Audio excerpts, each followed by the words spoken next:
Europe and America fly almost exactly the same amount. They burn the same fuel, in the same engines, on the same kinds of planes. But only one of them can actually make that fuel. Over the last 20 years, Europe quietly shut down a quarter of its refineries and handed its skies to a single shipping lane on the other side of the world. 75% of its imported jet fuel comes from the Middle East. America's? It refines almost all of its own.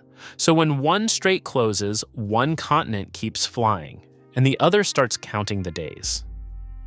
Europe's aviation fuel system runs on a delicate balance. Each day, about a third of the jet fuel burned above the continent's runways arrives by ship, not pipeline. Most of those tankers, roughly 3 out of every 4, trace their origin back to refineries in the Middle East. This isn't about Europeans flying more or less than Americans. The numbers are nearly identical. Both regions consume around 3.5 million barrels of jet fuel per day, powering similar fleets on similar routes. What separates them is the structure behind the supply. In Europe, the majority of jet fuel must travel thousands of miles before it ever reaches an airport storage tank. In the United States, nearly all jet fuel is refined domestically, with only a small fraction coming from overseas. So while demand is matched, the supply chains could not be more different. Europe's system relies on distant refineries and vulnerable shipping lanes, while America's is anchored by homegrown production. The result is a geographic contradiction: 2 aviation giants burning the same fuel, but only one in control of its own supply. Europe's jet fuel vulnerability has been building for over a decade, long before any recent crisis made headlines.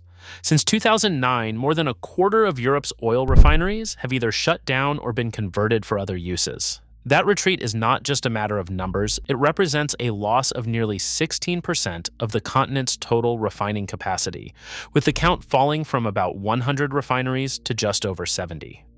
The decline ramped up sharply in 2025, when 4 major refineries, including Grangemouth in Scotland and Prax Lindsey in England, ceased crude processing. Together, these closures removed roughly 400,000 barrels per day from Europe's refining slate in a single year. The reasons run deeper than any one policy or event. Demand for traditional fuels has been sluggish, especially after the COVID-19 pandemic cut into travel and business activity. At the same time, European Union climate legislation, like the Fit for 55 package and stricter emissions trading rules, raise the cost of running fossil fuel plants. Carbon prices now routinely trade near 80 euros per ton, squeezing profit margins and making it less attractive to invest in upgrades or keep older plants open. Energy and labor costs have also climbed, further eroding the economics of domestic refining. But there's another layer to the story: the design of Europe's refineries. Many were built decades ago to maximize diesel output, not jet fuel. When margins for diesel and gasoline faltered, these plants struggled to adapt, limiting their ability to switch production to meet rising jet fuel demand. In recent years, several refineries have been converted to produce biofuels instead of petroleum-based jet fuel, reflecting both policy incentives and shifting investor priorities. The combined effect is a system less able to supply its own aviation sector and more exposed to outside shocks by design, not just by circumstance. The Strait of Hormuz is more than a distant waterway on the map. It is the linchpin of Europe's aviation fuel supply.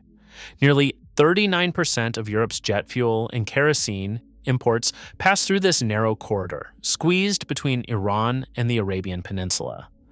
Unlike crude oil, the cargoes moving through Hormuz are often refined middle distillates, jet fuel, and kerosene ready to be pumped straight into airport storage tanks. For Europe, this single maritime route has become commercially central, connecting Gulf refineries directly to the continent's runways. The risk is not theoretical. In recent years, a series of tanker seizures and drone attacks have made the vulnerability painfully clear. When the strait was closed in February 2026, global crude prices soared, but the real crisis for Europe was the sudden choke on finished jet fuel. The International Energy Agency warned that, with Hormuz blocked, Europe had maybe 6 weeks of jet fuel left before flights would have to be grounded. This was not just a price shock, it was a looming physical shortage, driven by the loss of a single shipping lane. The entire system, built over decades to rely on distant imports, became exposed to the decisions and disruptions of actors thousands of miles away. For Europe's airlines and travelers, Hormuz is not just a distant flashpoint, it is the weakest link in the chain that keeps planes in the air. The American jet fuel supply chain is not a product of chance. It is the result of decades of policy, investment, and resource development.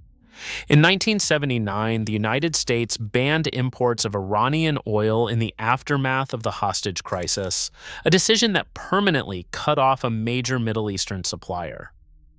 Over the years, Washington reinforced these restrictions through a series of executive orders and congressional sanctions, ensuring that Iranian crude could not enter the U.S. market even as global events shifted.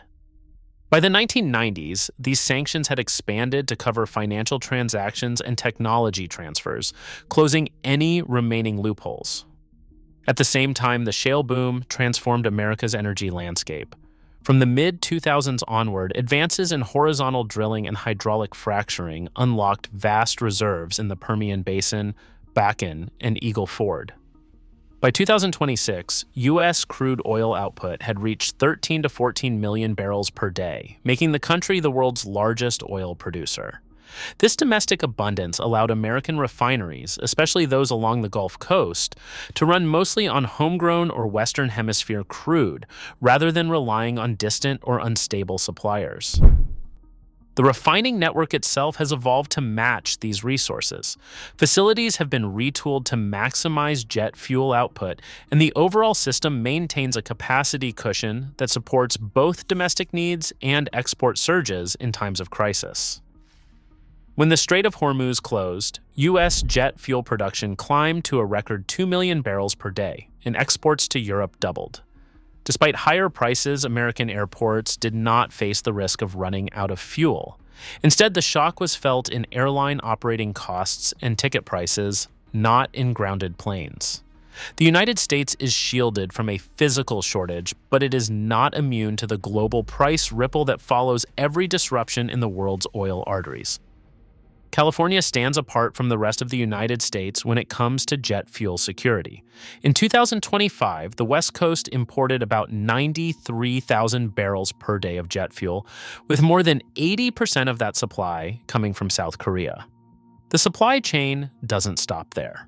South Korean refineries depend heavily on crude oil shipped from the Middle East, linking California's airports to the same distant sources that underpin Europe's vulnerability. Even though sanctions keep Iranian oil out of the United States directly, California's reliance on Asian imports means a disruption in the Gulf can ripple across the Pacific. This exposure is a regional risk, not a national one, but it highlights how global supply chains can redraw the map of energy security in unexpected ways. U.S. refiners wasted no time responding to Europe's fuel crisis. Companies like Valero and Marathon ramped up jet fuel production, pushing Gulf Coast output to new highs. In April, American shipments of jet fuel to Europe soared up more than 400% compared to February. Tankers that once sailed for Asia were suddenly rerouted across the Atlantic, offering Europe a temporary lifeline. But this surge is not built to last. Growing demand from the Pacific is already drawing more of those barrels away, tightening the window for European relief. The export jump buys time, but it does not solve Europe's underlying supply gap. At the airport gate, the jet fuel crunch becomes personal. Major European hubs like Heathrow, Schiphol, and Charles de Gaulle operate with barely 3 to 5 days' worth of jet fuel on hand, sometimes less when supply chains are stressed. As storage drops closer to empty, airlines face impossible choices. In April, Lufthansa cut over 20,000 flights to conserve fuel, while other carriers trimmed schedules and warned of surging fares. Passengers are left with higher ticket prices and the risk of sudden cancellations, especially during the peak summer travel season. What starts as a distant supply shock ends up as a missed holiday, a crowded terminal, or a last-minute scramble for alternative routes. For travelers, the consequences of thin storage and fragile supply chains are measured not in barrels, but in hours lost and journeys delayed. Europe's shrinking refineries and reliance on a single choke point leave its flights exposed to forces far beyond the runway. The U.S. shields its airports with domestic capacity, except notably California. In an age of volatile supply lines, geography is no accident. Subscribe for more deep dives into the mechanics behind global headlines.